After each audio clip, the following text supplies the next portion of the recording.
Good evening, everybody. I'll call to order the Board of Library Trustees regular meeting for Tuesday, September 17th, 2024. Christy, would you lead us in the pledge? I pledge allegiance to the flag of the United States of America and to the republic for which it stands, one nation, under God, indivisible, with liberty and justice for all. Thank you, Christy. Mary Ann, would you call the roll? Luana here. Beechman Here. Ford here. Hubbard here. Larson Here. Russo Here. Fasano here. Thank you, Mary Ann. Number 4 is comments from the audience. Would anyone here or online like to speak to the board tonight? With no one wanting to address the board, we'll move on to number 5. Would someone like to make a motion to approve or amend the agenda? I make a motion to approve the agenda. I second. So a motion from Trustee Ford and a second by Trustee Fasano. Any discussion? All in favor say aye. Aye. Opposed? And the agenda is approved. Number 6 is approval of the consent agenda. There's 4 items on the consent agenda. The August 20th, 2024 special board meeting minutes. The August 20th, 2024 regular board meeting minutes. The August 2024 expenditures. And the capital asset study. And just for people listening, the capital asset study is a 20-year projection for maintenance and expenses for managing the building and the grounds. So we've had several of those done, and this is an update of that. So would someone like to make a motion to approve the consent agenda? I move to approve the consent agenda as stated. Second. So a motion by Trustee Larson and a second by Trustee Hubbard. Any discussion? I'll just say that these were all discussed at the committee of the whole meeting 2 weeks ago, like you were talking about. Thank you, Jimmy. So, any other discussion? All in favor say aye. Aye. It's a roll call. Oh, I'm sorry. Mary Ann? Okay. Luana. Aye. Beechman Aye. Ford. Aye. Hubbard. Aye. Larson. Aye. Russo Aye. Fasano. Aye. Thank you, Mary Ann. That's approved then. All right, number 7 is the approval of ordinance 2025-002, a 0.02% building and maintenance tax levy for fiscal year 25. Joe, do you want to? Well, just that we do this every year, and this is the funding for our building and maintenance fund. I don't know why it's separate from the regular levy, but this is something that every district library does on a yearly basis. It's not a requirement, but you know, it's in our best interest to always file for this ordinance levy. And after it's approved, then it's posted in a local paper. Any As a questions? backdoor referendum posting. Would someone like to make a motion then to approve? I move that we approve the ordinance 2025-002.02% building and maintenance tax levy for fiscal year 25. We have a motion and a second. I'll second that. So a motion by Trustee Fasano and a second by Trustee Collada. Any further discussion? Mary Ann, would you call the roll? Luana. Aye. Beechman. Aye. Ford. Aye. Hubbard. Aye. Larson. Aye. Russo. Aye. Fasano. Aye. And that's approved. Number 8, approve resolution 2025-002 to determine an estimate of funds needed. So this is another annual requirement that we have. And once you pass this you have to pass this resolution even if we didn't have to hold a TITA hearing with our tax levy. But we will be holding that TITA hearing because our tax levy is going to be more than 4.19%.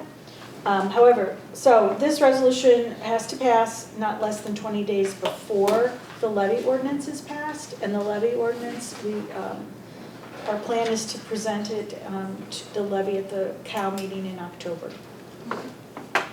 Because November is going to be, well, we'll get to that later, but November will be the strategic planning at the COW meeting, and then the auditors are going to present at the November meeting, the regular meeting.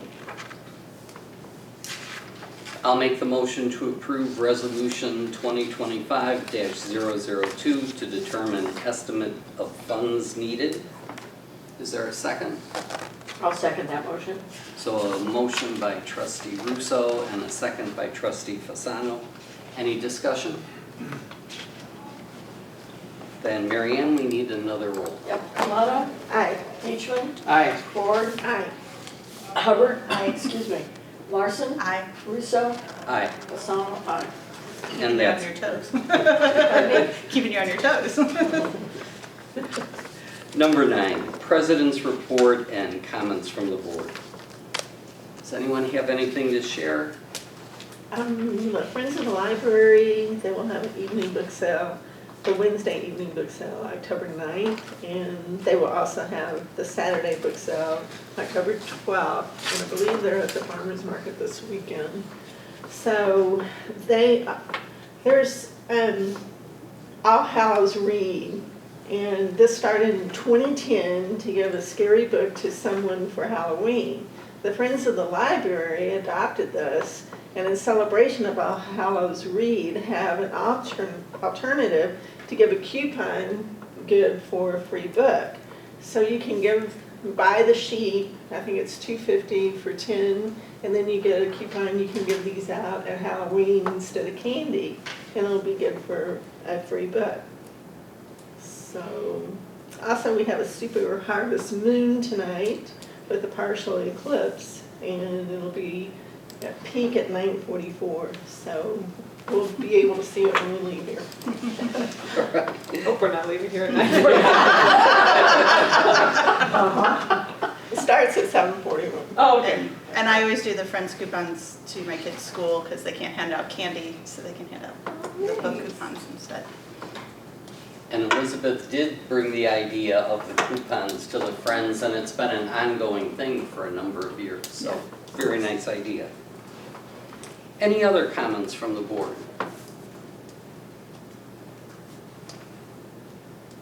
Well, 2 things I'd like to mention. It is Library Card Sign-Up Month. The theme for this year's Library Card Sign-Up Month is More Than Meets the Eye, and that seems to me like a great theme for Library Card Sign-Up Month. Because you walk in the door and you see the books, but all those things that you don't see necessarily, the ebooks, the databases, the library of things like cake pans and metal detectors, museum passes, programs, internet hotspots, and I remind everybody too that we eliminated fines for almost everything. So it's a great time to get that library card if you don't have it. And it is no cost for people who live in Batavia, in the library district. Right. So that's a wonderful thing, and you can use your library card at other libraries as well. So it's a whole world that opens up to you with your library card. The other thing I'd just like to mention that next week is Banned Books Week, and that's an annual celebration of ALA, sponsored by ALA, which celebrates the freedom to read. So 2 annual events that are worth mentioning. One last chance for anybody else to jump in. Then we'll move on to number 10, Directors and Librarians Reports. So a security camera and access panel update. Current Technologies has installed the cables for the security cameras and replaced and added all of the new access control panels throughout the building. I think they're starting to install cameras tomorrow. Nice. And we're hoping that it will be completed, by the end of next week. And then Andrew and Current Technologies they'll provide some training, so we'll know how to access footage from the cameras and how to use them, et cetera, et cetera. Let's see. We did have some IT issues over the last 2 weeks. And I think Andrew is in a bit of a daze right now. He's been putting in a lot of hours dealing with this. So we had a server crash on September 8th, which took most of the day to fix. So Current Technologies restored our servers, and Andrew set up some temporary systems so that we could continue to, conduct business for the public, checking out books, etc.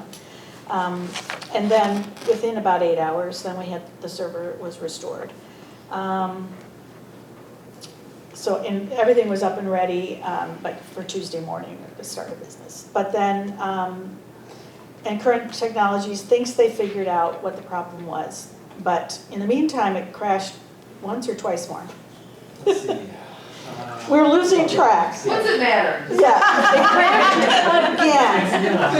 it crashed again, but Current Technologies is pretty sure they figured out what the problem was, and they addressed it last night after the second or third crash, and today it's been fine, and we haven't had any indication of any system errors or any problems, so fingers crossed this is going to take care of the problem.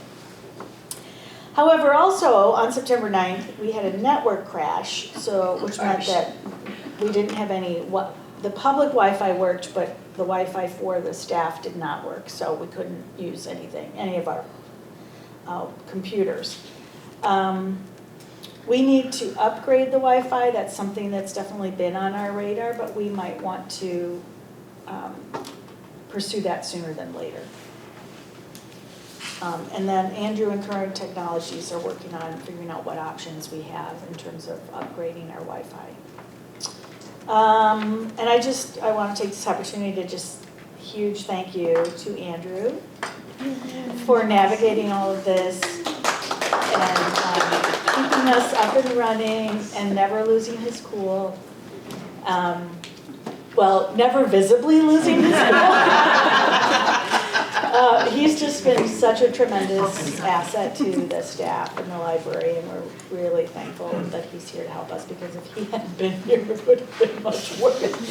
And so anyway, thank you, Andrew, for everything. Okay. The work with Current Technologies, is that part of our normal work plan with them, like the support that they helped you with? Yes, because Or there is are that IT support Right. as well as installing the cameras and the access. So that's Two just different kind of projects. what we're already paying for with Yeah. them. That's Yeah. fantastic. Yeah. Good. And they were helpful to you and a good Yes, it was kind a of really partner? tricky issue. It took a while to get to the bottom of it, but Sure. it seems like we finally did as of last night. Oh, that's fantastic. You also talked a little bit about possibly needing to replace the server a bit, like We were with these worried that was crashes. the case, but now that, because this was written on Thursday, and now it's Tuesday, and everything is different. So now they're saying they don't think that we really need to replace the server, Okay. assuming that this takes care of the problem. Yeah, we're scheduled to replace a couple of things, like the servers by the end of 2027 anyway. We were worried we would have to push that up to right now, but Yeah. it looks like we're okay now. Is that 2027 in the capital asset study? Like, I don't remember. I don't remember. Is that, No, does I don't that count think as it is in capital there, assets, 'cause or it's- does that count as like non? that would be a capital expenditure. Yeah. But it's not in the, I don't remember seeing it, I don't remember seeing it either. no. But maybe we should talk to them. Did we get a final one like that? That's what's a- in there, yeah. Yeah. Little pencil in it.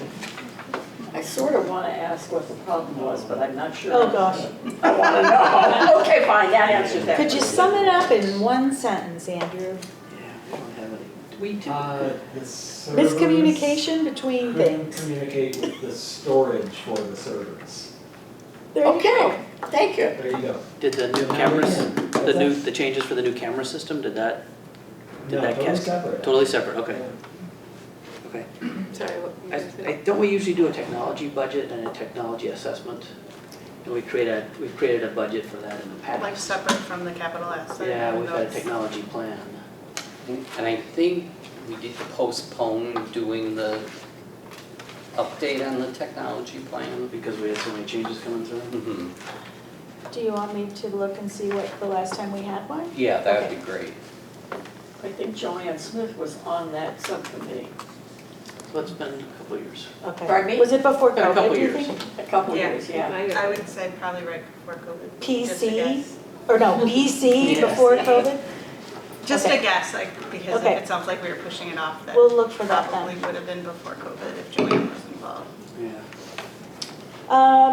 So anything else that anybody wants to ask about that? Okay. So the board retreat for the strategic plan is going to be at the November COW meeting. It will be a long one, I apologize, but it will start at 5 and be finished by 8, possibly earlier. However, I would like to provide food for the board during that retreat. I have to check, I'm not sure if she's gonna be, if it's virtual with her or if she's gonna be in person, so I'll verify that. But that's when we will have the board retreat. And then on the 15th, right after, the next week is when the staff will have their retreat with Fast Forward Libraries. So we're getting close to the writing up the plan, which is exciting. So in anticipation of the big election in November, we have, or Andrew, I should say, has installed 2 voting areas or kiosks, and one is right here in the entryway. I believe it's an iPad kiosk. Register to vote. Register. What did I not say? voting Oh, not to vote, I'm sorry, to register to Register. vote, oh my gosh. And I'm gonna hear about that. And, no, to register to vote, and then we have another one across from circulation on a laptop. And I believe you have until October 20th to register to vote. So we're giving folks more opportunity to make their vote heard. Let's see. So I'd like to start in my monthly reports listing all of the monetary donations that we've received. So for July and August, we received $500 from Gordon Kozumi in memory of Janice Kyoko Koizumi. And then the Batavia Nursery School, they have a collection, they collect change at the nursery school and then donate it to the library because we do outreach with them. So they donated $48.51. And then Maureen Jakubowski donated $35 for the Born to Read program. And as always, whenever anyone makes a monetary donation like this, we send out a letter from me thanking them for their donation to the library. So we have quite a few staff updates. As you know, Stephanie moved down to tech services. This is day 2 of her new role. And in the meantime, Sherry Harrison is now going to be our circulation manager. Very exciting. And she is in day 2 of her new role. So we have posted a job announcement for assistant manager of circulation and internally first. If we are not able to find a candidate, or a suitable candidate internally, then we will post it on Rails. Then Tasha Owens was a substitute page and is now a regular circulation services assistant. And then we had a lot of anniversaries. Mary Fee in circulation, she's one of our search specialists, 20 years. Shelby Cunningham just reached her 14 years. Nan Weiss is 9 years, Amy in Youth Services, Amy Marks is 5 years, and then Molly, 1 year, and she's still here. And Kristen Streepy, who, she's the one who had she's like a sort of chef baker, and she had the recipe in the magazine that I mentioned. She just had her 1 year here as well. But I don't see any treats, so I'm gonna have to talk to her about that. I think that's a great idea. So upcoming meetings, we have the COW meeting on October 3rd, where we'll just look at the draft of the levy. And then the regular board meeting is on the 15th, where you will vote to approve the levy.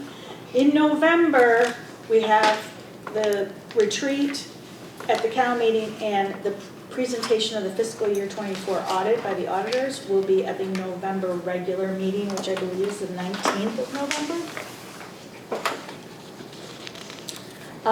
Also, I forgot to write about this in my board report, but on page 5 is we're getting a little a grant from the state. It lists on my page 5, I got this announcement from Mr. Hansen, Matt Hansen, our state rep, and Batavia is going to get about almost $39,000. It's very comparable to what we get in per capita money, so I'm assuming that that's kind of how they kind of base this extra grant is on population. So I don't know when we're getting it, but we're going to be getting it at some point, and it's really exciting. So we posed by the bulldog. We'll take it when it comes, right? We'll take it when it comes. And before I turn it over to Liesl and Megan, I just want to go over financials and stats just really quickly. So I don't really have a lot to say about our financials. We're at almost 55% we have received in revenue. And in terms of expenditures for our library fund, we're at almost 14%, which is exactly where we should be. And then in our special fund revenues, we're also at about 55%. And in our expenses, we're at 17%. So we're in good standing for all of those things. And then on the last page of your packet, actually, I have a few more things, sorry. I just realized. So on the last page, we're really working hard on tracking our stats and streamlining how we track it, getting it all in one place so that it's really accessible to all of the staff, and then making it meaningful, how we share that staff, making it a meaningful story and telling some kind of a story to the public as well as to you, the board. So that's a work in progress. And right now, I have, as you see at the top of this page, we have circulation stats, and one of our circulation rates are up in all of these different categories from last year, the same time this year. So it's up. Physical items have increased in circulation 7%. Our e-resources have increased by 34%. And overall, our total circulation is up 11% from where it was last year this time. So that's great. Good to see. But also our reciprocal borrowing has also increased considerably, especially with Messenger, Yeah. which is interesting. Okay, so then right below that, you can see all of our income through our SWAN, the consortium that we belong to. We have, in the month of August, we received 3,200 items. If I'm reading that right, that's just for the month? Yeah, because year to date, so that would have been July and August, was over 6,000. Okay, so in August, we received 3,200 items from other SWAN libraries, but we sent out 4,920. And then for non-SWAN, but through the ILL and I think OCLC is part of this whole thing. We had 31 items come in, so those were Batavia card holders who couldn't find the book anywhere else, so we helped them find it at a library outside of our consortium. So 31 came in and 181 items went out. So we're sending a lot of stuff out to other libraries, which, you know, can be good and bad, but we always have high outgoing rates. Is there a particular category that most of the stuff that goes out is, or is it? I don't really know. Is it mostly fiction or nonfiction? Do we even know? That is a really good question, I do not know. We don't really know. We also, sorry, we were just chatting, we noticed an error in library cards, it's 111 non-resident cards added, it's actually 111 resident cards added. not So it's just in the wrong row? Wrong row. Okay. Yeah, I was like, wow, that's a lot of non-residents. No non-residents. Okay. Okay. Gotcha. Yeah, I was just curious if there's a specific category of materials that we hold that other libraries in the region don't hold, that they look to us to borrow from. Because it seems like some libraries tend to specialize in certain things or Do you have focus a a little bit theory, on certain Megan? things. Yes, anecdotally. Yes, perfect, Okay. that's good enough. I think historically it was a lot of, we had a lot of very niche nonfiction that I think, you know, people may have sought out, but it was, a lot of it was actually pretty dated and not in great condition. So you may see some numbers change as we, you know, bring our collections up to date and really track what our community is looking for in much higher volumes. But I think that used to be something that a lot of other libraries would seek out because they did not have those things themselves. Okay, thanks. Also, in visitors, we're up 24% at the end of August of 2024 from where we were in August of 2023. Wow. So that's nice. And then the study room usage is going through the roof. I'm not sure why that is, but it really has increased considerably. And let's see. Also, we're starting to track family programs and attendees separately because we are doing more programs for families. We also do all ages, but we want those to be separated because they're not necessarily targeting the same groups of people. So those are some new stats that we're tracking.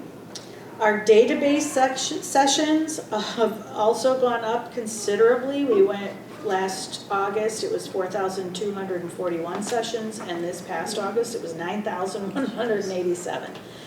So that's more than doubled.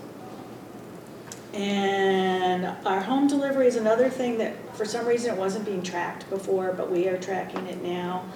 And just in the month of August, we had 13 site visits with 310 items circulated. And then we're also indicating when we do outreach, which is any kind of an event or whatever outside of the library, not including home delivery, but as a separate thing. We're tracking those types of events that we go to. So we didn't have any in August, but it looks like in July we have one, and we'll continue to track those things. So also with our PR and marketing, you see a big increase on our website homepage hits, website page views, a decrease in website unique visitors, and I believe that's because we weren't actually counting those numbers correctly in the past. analytics changed on how they're counting the unique visitors, so it's more authentic, real number. Right, yeah. So it's not like suddenly people have stopped looking at our website, it's just being tracked differently. And then our Facebook has gone up 12%, Instagram 13%, and TikTok 13%. So it's all it's exciting to see those. All right, so the other thing I wanted to point out was that we made thank you, Molly. She made this picture chart of all the departments and the staff. We got most everybody, but a few people we're missing pictures of. The subs are on here, but you know, I don't expect you to, you know, remember all the subs either. But anyway, here you have it. This is a guide for all of you, and as it's, we'll probably have to update it soon once we hire a new assistant manager at CERC. But when this has been updated, we'll print out a new one and give it to you at one of our board meetings. Also, I got an email from, and again, this came after the board packets already went out, but I have an email that was from Christopher Katra from, was it BTC? Yeah. And he sent me a proposal, which you have in front of you, a proposal for providing consulting services for the roof replacement. And he, in his email, he said he had some good advice, and he said, if the plan is to replace the roof next year, the best time to prepare the bid documents and go through the bidding process is in the fall, winter. That's when contractors tend to be the most aggressive with their pricing. Having a project like this lined up to start in the spring also helps ensure that the contractor will put their A team on the project.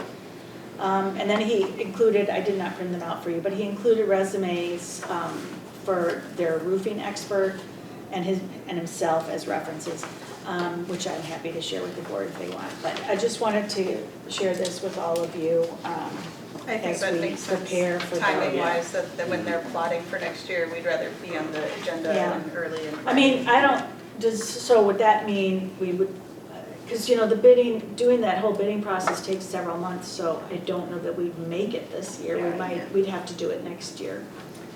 You could, I would ask him how long he thinks it would take him to put the bids together. Because even if we get the bids out before the first of the year, or near the end of the year, if it only takes him 2-3 months to put this together, I mean, he should have the drawings for the building already.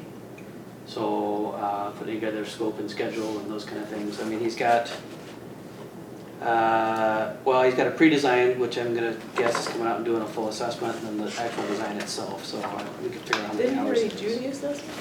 Well, he kind of did a preliminary assessment, so, but he's got his scope in here. So I don't know, I would ask him, I mean, we could brief report, we could description of our possibly, options, scope of you know, work. go Yeah. prepare the, you know, get ready for proposals to be submitted, et cetera, and have all that done by the end of the year. Yeah, That is possible. It might be nice. I noticed, you know, the reports that we need to do it next year or the year after. So if we can do it now and get good prices, and it looks, and we can do that now, I think it's a decent idea to get it. Prices are only going up, right? So Okay. if we can get ahead of the schedule, if he thinks he can do that. I mean, from the photos and such, the roof is due. Okay. And the price is decent. I mean, it's based on his cost. They were estimating the roof cost to be, I think, $540 total for all of it, or $570. And so their fees are gonna be about 11.4%, which is kind of right in there for what you'd expect for engineering fees for design and construction, so. So he's estimating though that, I mean, and this is just in the assistance, $35,000. Well, he's got construction phase at $35,000, but everything, his total fees are gonna be $65,000. Oh, sorry, I missed. So, but Yeah. that tracks with what it should take for engineering and architectural fees for, just based on percentage of the construction, so. That's pretty standard for Yeah. replacing the roof. Well, I don't know about the cost, but as Yeah. far as, like, what you would expect for professional fees for engineering services or What kind architectural of services. engineering services do we need? I mean, the building is the building. Right. This is a very ignorant question. No, I apologize. so- I just don't Because understand I would it. have thought that would have, whoever's replacing the roof would have provided Right. that. And we're not changing the layout or the design of the roof. We're just replacing what's there, right? Well, Like, so why do we need an architectural or engineering design? I mean, I'm no, I understand what you're saying, yeah, so, I mean, his design is in here, is to, part of it was to upgrade it to meet new wind loads and update it for new, requirements for buildings to meet, insulation. Insulation requirements for, Okay. yeah, so he's got a bunch of things in here, and then maybe we would step through these one at a time, and like have him do the pre-design and look at that, because he had, some of the stuff in here. A big part of what he would do is just helping with the bidding process, which, That's, I hear Would be that, great. I see that. Energy code, if we have to update for energy code, so that there's design for that. But the design is, you're right, the design is simple, it's gonna be like 3 sheets, plus he's all kind the of, notes. he'd be like what do they call it, the person who oversees the whole project? General contractor. General contractor Right. for the roof. Well, he'd use construction management for that, right? So Yeah. they would watch the contractor and make sure it gets installed according to what we asked it to be done, so. What was the estimated cost of the roof? It's somewhere in here. 570 total. Yeah, it was around If we're 600. spending that much money to replace the roof, I want somebody there To do it, to do it To and help act us in our through best I interests. agree. Yeah. But I understand what you're saying. What are we? I just don't, what I is just the- don't know. What is that the paying design? for? Yeah, it's a lot of money for Like if you were design. hiring somebody for your house, you would just say, I need a new roof, they'd come Right. and rip it out and put new stuff up. But Right, so maybe we could just ask him that question of that Yeah. specific phase, okay. the pre-design and the design, Right. what really goes into that. Because the building assistance in the construction phase, I agree with you, and even the bidding process, I think that's very helpful. I'm just curious. Well, we redid our condo building and we didn't have an engineer, but there were problems that did result. And there were 2 roofs that leaked because of it, so if we could have somebody to avoid that, that would help. I mean, this would be a very thorough approach to a pretty significant capital improvement. Yeah. Um, I just wonder, It's not just like throwing a tarp up there and Yeah. a couple of shingles. and I don't want it Don't to be penny wise and Okay, pound you're ready to foolish. go. no, and I don't want that to be either, but I also don't want to rush. Yeah. If we're doing the strategic plan and I know what you're saying. you just seemed like you were hesitant that this all can get done in the next few months. I just don't want to put more on your plate either. Well, but we do want to get this over with so we can really dive into the remodeling. So, I mean, I'd rather not postpone it. Okay. Does, as a construction manager, or, yeah, do they also interface with the city, Andrew? Or is that up to the building owner, meaning the library? They would interface with us as the owners. The contractor themselves would be required to get all permits. Okay. Typically, you put it on them because they have to be licensed and bonded and all that Yeah. kind of stuff, so. And would they also present different types of roofing materials that might be cheaper? Yeah, looking at their design scope, Because we went with a membrane and it would save us $100,000. you would probably have a flat roof though. Right. Did you have a flat roof? Mhm. Yeah, that's the difference. So on this, you're gonna do either, a membrane is like a swimming pool, it's just a flat roof, Yeah. right? And so you have to have a full membrane to stop water from coming in, so. Yep. But this is gonna be sloped, and so they've got the barriers underneath here, they've got, but yeah, I mean, we can ask them for regular shingles versus steel shingles versus. Architectural shingles? Yeah. Terracotta. Terracotta. We can mix Oh, our yeah. architect types, Probably different but we can get all colors, those kind of, a metal roof. Yeah. Some of it is metal already, so, yeah. Okay. Yeah, I think he's, part of this, he'd evaluate whether or not solar panels would be appropriate up there, so.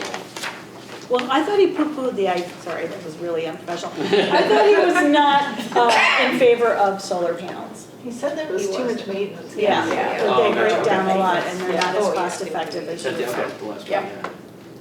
So. Well, so Kathy and I will reach out to him and dig deeper about what this all means. Okay. Sounds good. We just got this on Monday, so. Got it.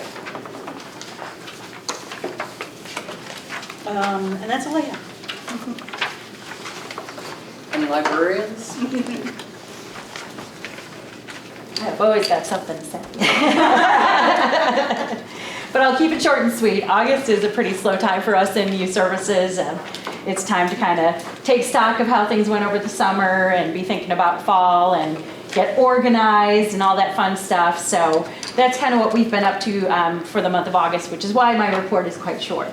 I talked a little bit about Summer Reading Challenge last month, so I won't go over that again. I don't know how many of you know that we have a junior volunteer program here.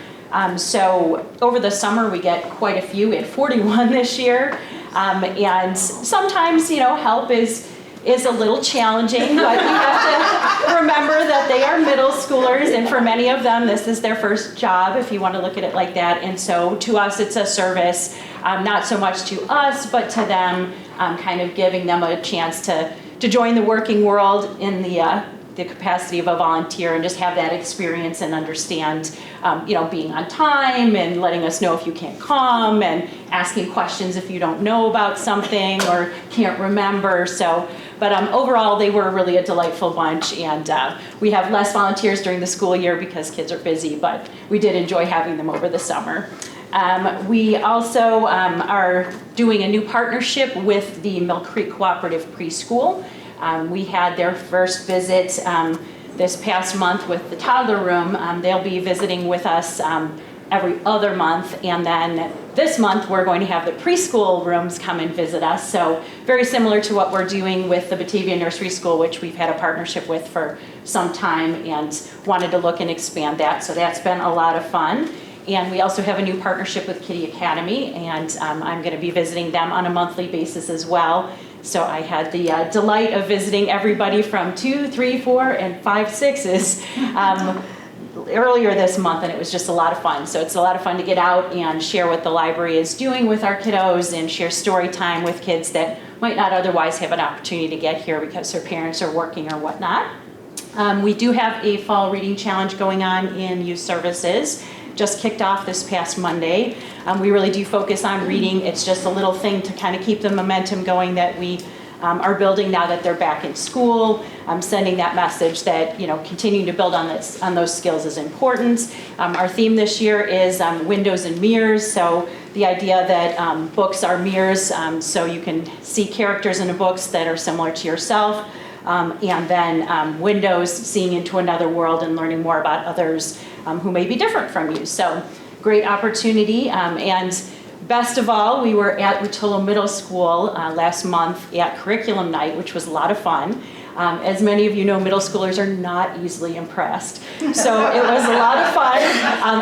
I personally love middle schoolers, so I had the delight of chatting with a bunch of them, and they were very surprised that we had some interesting programs coming up that they might want to come to this fall. So it was great, and I heard a lot of parents also talking about, hey, there's a fall reading challenge going on, great opportunity, and this year we've moved it up. So usually we start a little later in the fall, so I think that's going to work really well for us going forward, as starting in middle of September and ending in November, because we're also moving winter reading challenge up to mid-December to capitalize on winter break and people having a little more downtime. So that's pretty much all I have to share with you. But if you have not been down into youth services, and even if you don't have any children or grandchildren, please come visit us. I mentioned last month the Friends were very gracious to provide the funding for a toddler play kitchen and an imagination station. And every month the theme is going to change.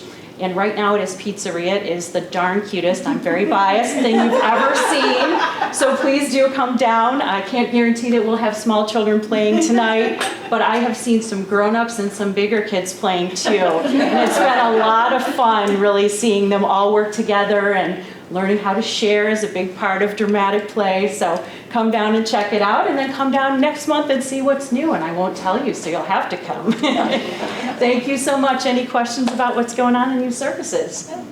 Sounds like a lot of fun. We love to have fun down there. Come see us anytime. Thank you. Thank you.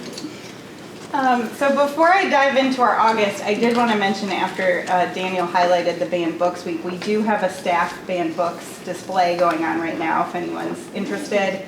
It's by the reference desk, and it's all of our staff throughout the whole library contributed to picking some of their favorites that have been frequently banned throughout the country over the years. So, and it sparked some interesting conversations with patrons, so it's been kind of nice to have that up.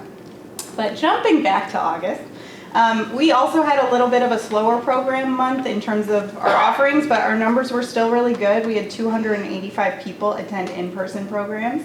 The highlight was when Stella the Sloth came to visit, which, yes, I know, it was kind of like a slow motion puppy that was there. That was a lot of fun. She was adorable. People really had a great time. Everyone was very well behaved and understood, not to be scary for the sloth because she is very young. And I think a lot of the adults, especially, we had a decent amount of teens too, but a lot of the adults really seemed to like having an experience that is not often offered for them places. Heritage Woods sent a bus of people over. They were all coming in with their tickets. It was really fun. So we've already had people ask when we can have them back. So I think we will definitely do that in the future. Did the sloth survive? She did. We were given the tip, someone asked, if sloths bite, and they said yes. The good news is, how do you avoid a sloth bite? You just slowly move away. So there's your tip for our next visit. In addition to that, we also had a lot of passive programs going on. It seems like no matter how much more we put out for people, the numbers just really seem to increase, which is great because we love people really enjoying our library space. We keep trying to, make things cozy and find little nooks and pockets for people to really enjoy the space and feel welcomed in. So we're going to keep working on that. So I did not add the summer reading numbers in this month just because I had put them in July, so these 200 passive program participants were outside of summer reading. That was all just, things we had going on in the space. So that was really exciting to see, and we're going to keep going until, we see those numbers plateau or level out. But that's been really exciting. As Joe mentioned, our senior facility visits have gone very well. We're actually looking to, one of their book clubs is asking to have a librarian come teach them more about ebooks. So I think we're going to be coordinating that upcoming soon. And especially with those numbers rising so heavily, we keep trying to match the demand and it just keeps rising. So we are putting more and more efforts there, and we want to make sure that we can help the community utilize them. So that will be great. Crafting programs have also been really popular with people. Especially the more traditional crafting. We do have a lot of Maker Zone activity and programs that we're offering, and people are gravitating towards those, but a lot of times when we just have paint programs or diamond art and kind of simple crafting, it seems like people really love being able to do that collectively too in a social setting. So we're going to keep increasing those for people. And lastly, we also have 2 new laptops that are available for people to check out in library use, because we wanted to give Andrew just one more thing to do. But so that's great, because previously if someone had a Zoom meeting and they didn't have their own device to be able to do it on, we really didn't have a way to offer that. So now people can borrow a laptop in the library, check it out, use one of our study rooms, and be able to do an interview or attend a class or have some kind of meeting set up through Zoom, even if they don't have their own devices. And those laptops also really came in handy when other equipment was not maybe so accommodating over the last few weeks. So that's what we have going on there. Everything's been going really well. Does anyone have any questions? Everything sounded great in both your reports, especially the laptops. What a nice flexibility and opportunity for people who have those Zoom meetings or classes to attend. Job interviews. Exactly. So really, really nice. And the pizza kitchen is open till Yeah. And my colleagues are eagerly anticipating a few board members' visits. So All right. don't let me down. All right. Number 11 on the agenda is just the upcoming meetings. The Committee of the Whole on October 3rd, and October 15th will be our regular board meeting. Number 12 is adjournment, so I'll make the motion to adjourn. I will second that motion. Motion by Trustee Russo and second by Trustee Fasano. We don't have to discuss. All in favor say aye. Aye. Opposed? And we're adjourned. Thank you, everybody.